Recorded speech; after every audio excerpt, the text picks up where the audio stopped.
If a lack of goals characterized the end of Ten Hag's time at United, Ruben Amorim is kicking off his era with a bang. After all, United's current squad was built for a 4-2-3-1 formation, and while players can adapt, there were serious doubts about how the Portuguese's preferred 3-4-3 would work at a club that has been a bit of a mess in recent years. But with 2 wins, a draw, and 8 goals to start his tenure, the early signs of transformation under Amorim are promising, and it's all happening up front.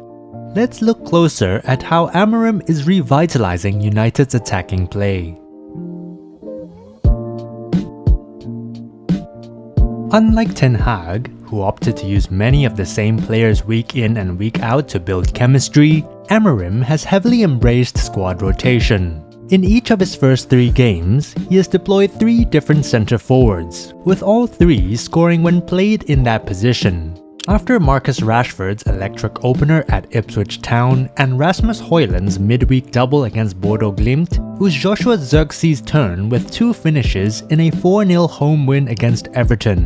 Not only did those goals mark his first since the Premier League opener in August, it also helped lift United's goal difference above 0 for the first time since then. But while Amorim has indicated that a first-choice starting 11 will emerge at some point in the coming weeks, the recent rotation has been driven by tactical flexibility rather than merely managing player fitness during a busy schedule, which includes 9 games in December alone. I just try to help my players, put them in the good position for their characteristics. Against Everton, for instance, he opted for Zirkzee to provide a more technical presence in attack, posing a different challenge for Everton's centre-backs. It will be really hard even for Rasmus to fight with the 2 central-backs of Everton, so we try to push them to a position that they are not so comfortable. While Højlund's hold-up play has improved, his strength still lies in his ability to play off the shoulder of defenders with an explosiveness that Zirkzee has looked short of. But what Zirkzee lacks in running power, he makes up for in his link-up play and willingness to drop deep, which can confound defenses that sit deep and create spaces for other teammates. That was exactly what happened in the lead-up to United's 3rd goal against Everton, a move that began with Zirkzee inside his own half, bringing a dropping ball down on his thigh, then flicking a pass to send Amad Diallo into the open space behind Everton's defenders. In other words, it went exactly according to Amorim's plan. To watch our video on the rise of Ruben Amorim, click the first link in the description or the card in the top right corner. Amorim's solution for unlocking a striker struggling with confidence and who had managed just 1 goal in 18 games for United following his move from Serie A lay in the players the manager deployed around him. After starting up front against Ipswich to rest Højlund and Zirkzee following their international duties, Rashford started alongside Bruno Fernandes against Everton as one of the 2 number 10s supporting Zirkzee, which made perfect sense as both players relish running in behind defenses. While Fernandes has generally been a reliable presence in United's lineup, Rashford's return to form feels like the biggest positive for Amorim. After spending so much of his time under Ten Hag hugging the touchline, Rashford has looked more threatening in central positions. His 2 goals against Everton now take his total to 3 in just 2 Premier League matches under Amorim, 1 more than he scored in his last 18 games. And in this kind of form, he can be a real danger to any opponent. By the way, if you're enjoying the video so far, subscribe so that you don't miss out on our future videos. While Rashford and Zirkzee scored braces against Everton, the player of the match was Amad Diallo, who has firmly established himself in the right wing-back role after Amorim initially experimented with Antony there. Amorim's clear preference for using a left-footed player at right wing-back, a strategy he deployed with Giovanni Coenda and Jenny Catamo at Sporting, will also certainly work in Diallo's favour. The Ivorian has been exceptional under Amorim, proving to be an unselfish, creative force with the ball and a relentless presser without it. as seen in United's second and fourth goals against Everton that came from him hustling and harrying the defenders despite his size. I would love to take this merit from Ahmad, but it's all Ahmad.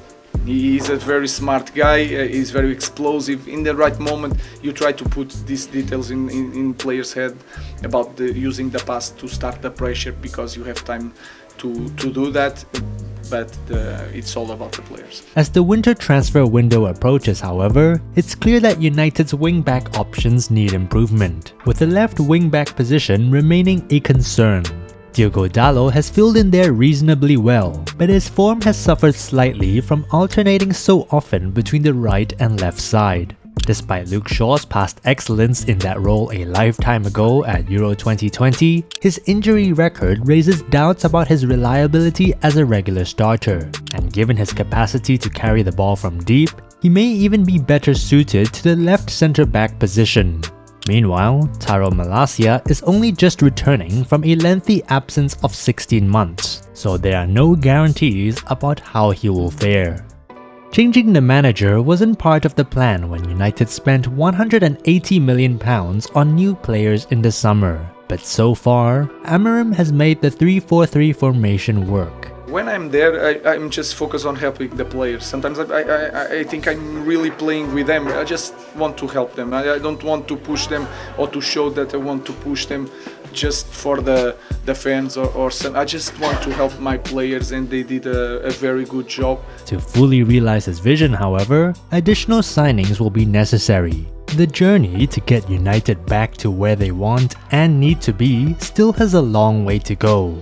Nobody should be getting too carried away by easy victories against a newly promoted Ipswich or a struggling Everton side, because beating the likes of Arsenal is why Amorim was appointed in the first place. For now, it's an exciting time to be a United fan and watch where he will take the team next. I'm really excited and I'm quite relaxed, you know.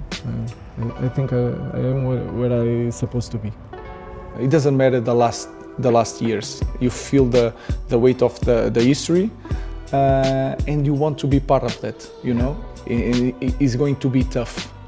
We will have really hard moments, but in the end, I truly believe that we are going to succeed. If you enjoyed this video, hit that like button and subscribe to the channel for more football news, stories, and insights. Also, don't forget to hit notifications so you never miss a beat. And with that, we'll see you in the next video.